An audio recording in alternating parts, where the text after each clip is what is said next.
Hey everybody, hope you're having an amazing holiday season, and I hope you're enjoying the last few days of 2017. But there's something that I wanted to talk with you all about as we end 2017 and head into 2018. Now, I know that a lot of us are in the middle of season, or we've been working with our teams for a while now, but there's something that's super important that every athlete should go through when it comes to getting ready for the next year, and that's goal setting. Our sport is no different when it comes to the importance of having goals for ourselves as athletes as we move into a new year. So I want to take this time to talk to you a little bit about some easy ways that you can sit down and set goals and to help set yourself up for success when it comes to achieving these goals in 2018. The first thing that I want to talk to you about that's probably the most important thing when it comes to achieving goals that you have for yourself is specificity. We have to be specific when it comes to the goals that we set for ourselves. You know, if you take one example of, I want to be better at tumbling. Like, that's a great goal. It's absolutely a great goal. And every cheer athlete, gymnast, they should all have that goal of being better. But what happens is we have no specificity to that goal, so it becomes easy to kind of push it to the side or not focus on it as hard as we could. So what I challenge you to do is to break down a specific goal that you have, or break down a goal that you have into as specific pieces as you can. So for instance, if you said you want to get better at tumbling in 2018, perfect. That's an amazing goal.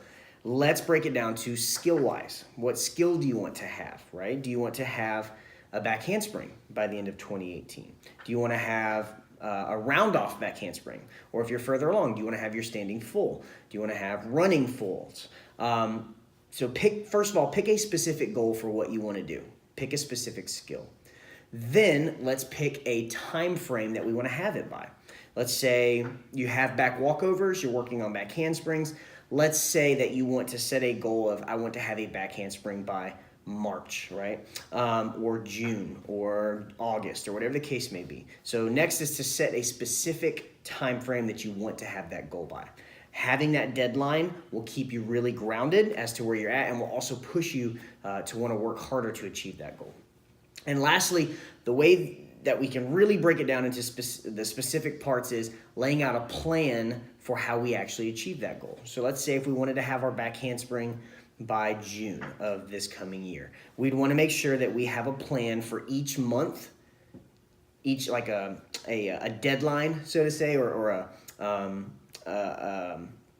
a level of progression that we have to show that we're actually making progress, right? So let's say if you have your back walkover, you don't have your back handspring. Let's say that we want to have a back handspring with a spotter by our halfway point, right?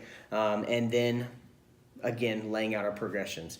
Now, when we have these progressions, we also have to plan the steps that we're going to implement to get to those progressions. So let's say, again, we'll use our back handspring example. We want a back handspring by June.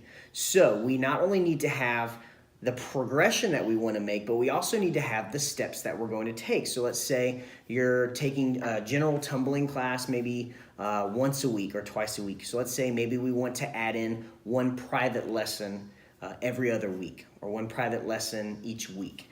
Let's say you want to do your tumbling classes, but you're also going to add in one open gym class each week or each month. So the more specific we get, the better we're going to be at reaching our goals. And that also gives us these step-by-step markers that we can also see, are we making progress at the rate that we need to achieve that end goal? So it's a great way to let us know, are we moving along and we're going to eventually reach the finish line and reach the goal that we have set for ourselves. Now, that can go for anything. That can go for our tumbling. That can go for our stunting. If you have a stunt group, you guys have a stunt that you want to work on. If you're a flyer, right, you want to be able to hit a certain skill. Again, same thing. Working on our flexibility, if working on, getting a split. I know it's a huge goal for a lot of girls is I want to get my splits. And I get asked a lot, people message me a lot, how do I get my splits faster? Well, what we can do is, again, set a goal. When do you want to have a split by? And then let's back up kind of month by month, week by week, even down to day by day. What do I need to do every day to get this goal? So I challenge you guys, if you have not already sat down and written your goals out for yourself as an athlete for 2018, it's super, super important. And I promise you that if you have these goals, they're written out. It's something that you can look at. It's tangible. You can touch it. Write it down. Don't just think about it. Write it down. Plan it out. Make a poster board. Make it fun. This year, I'm going to use a big dry erase board. I'm going to put all my goals on it so that way it's in front of me every day. I can add to it. I can check off. I can say, yes, I hit that progression before I moved on to the next. So have something that you can see, something that you can touch, and look at it every single day. I'm super excited to work with you guys coming into the next year, into 2018. We have a lot of big stuff coming up for you to help better serve you, to help you become better cheer athletes. If you ever need anything, feel free to reach out, email, or private message us. We look forward to working with you. Have a wonderful rest of 2017, and we'll see you next year.